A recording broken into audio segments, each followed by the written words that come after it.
Most people wake up every morning already tired. Not because they didn't sleep enough, but because somewhere deep inside, they've lost clarity.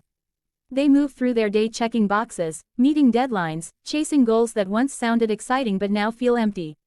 And the strange thing is, from the outside, everything looks fine. The job is respectable, the routine is stable, the life is successful. But inside, something is missing. Here's the truth we don't talk about enough. Burnout doesn't come from working too hard. Burnout comes from working without meaning. Human beings are not designed to be motivated by rewards alone. We are not machines that perform better simply because the paycheck is bigger or the title is higher. We are wired for purpose. We need to know why what we are doing matters. And when that why disappears, discipline turns into struggle, ambition turns into pressure, and success turns into exhaustion. Think about the moments in your life when you felt most alive. It probably wasn't when you got a bonus or a promotion. It was when you felt useful. When you felt connected to something bigger than yourself. When your effort meant something to someone else. That's not a coincidence. That's biology. That's psychology. That's leadership. The problem is, somewhere along the way, we were taught to chase outcomes instead of causes. We were told to focus on what we want, not why we want it. Money, status, recognition, these things are not bad, but they are not reasons. They are results. And when results become the goal, we lose the fuel that keeps us going when things get hard. Because things will get hard. There will be days when motivation disappears. Days when you question yourself. Days when progress is slow and feedback is silent. On those days, talent won't save you. Intelligence won't save you. Even confidence won't save you. Only clarity will. Only a clear sense of purpose will pull you forward when everything else tells you to stop.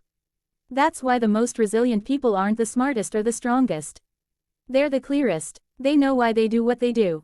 And because of that, they can endure discomfort without losing direction. In the United States, we celebrate independence, ambition, and achievement. We tell people to dream big, work hard, and never quit. But we rarely tell them what to anchor those dreams to. We rarely teach them how to define success beyond numbers and applause. So people keep climbing ladders without ever stopping to ask if the ladder is leaning against the right wall. And one day, they reach the top, look around, and feel nothing. Purpose doesn't eliminate fear, it gives fear context. Purpose doesn't make failure painless. It makes failure meaningful. When you know why you're doing something, setbacks become lessons instead of verdicts. Criticism becomes information instead of identity. And pressure becomes responsibility, not weight. Leadership, whether in business, the military, a family, or a community, is not about being in charge. It's about taking care of those in your charge. Real leaders don't ask, "How much can I get?" They ask, "How much can I give?" And that mindset doesn't come from strategy. It comes from values. Values are not words on a wall. They are behaviors under pressure. They show up when no one is watching. They show up when it costs you something. And when your actions are aligned with your values, people trust you. Not because you demand it, but because you earn it. Trust is not built through slogans or speeches. Trust is built in small moments, consistently repeated over time. It's built when leaders listen before they speak. When they choose long-term relationships over short-term wins. When they admit mistakes instead of hiding them.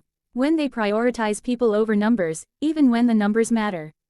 And here's something important. You don't need a title to lead. Leadership is a choice, not a rank. It's choosing to take responsibility instead of making excuses. It's choosing to stand for something instead of blending in. It's choosing to act with integrity even when it's inconvenient. Every organization, every team, every nation rises and falls on trust. And trust rises and falls on consistency between what we say and what we do. When that consistency exists, people feel safe. And when people feel safe, they cooperate.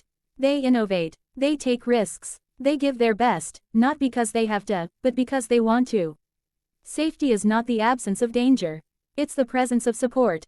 In environments where people feel protected, where they believe someone has their back, performance doesn't just improve, it sustains. That's why the best teams don't rely on fear to drive results. Fear creates compliance, not commitment.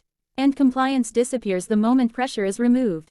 Commitment lasts, but commitment requires patience. It requires leaders who understand that progress is not always fast, and growth is not always visible. It requires the courage to invest in people before the return is guaranteed. And that kind of courage only exists when leaders believe in something bigger than themselves. Purpose is not something you invent overnight. It's something you uncover over time. It lives at the intersection of what you believe, what you care about, and who you serve. And it evolves. As you grow, your understanding deepens. As your responsibilities expand, your purpose matures. So if you're feeling lost right now, that doesn't mean you've failed. It means you're being invited to reflect, to pause, to ask better questions. Not, what should I do next? But, why am I doing this at all? Because when you get the why right, the how becomes clearer. The what becomes more flexible. And the journey becomes more fulfilling, even when it's hard.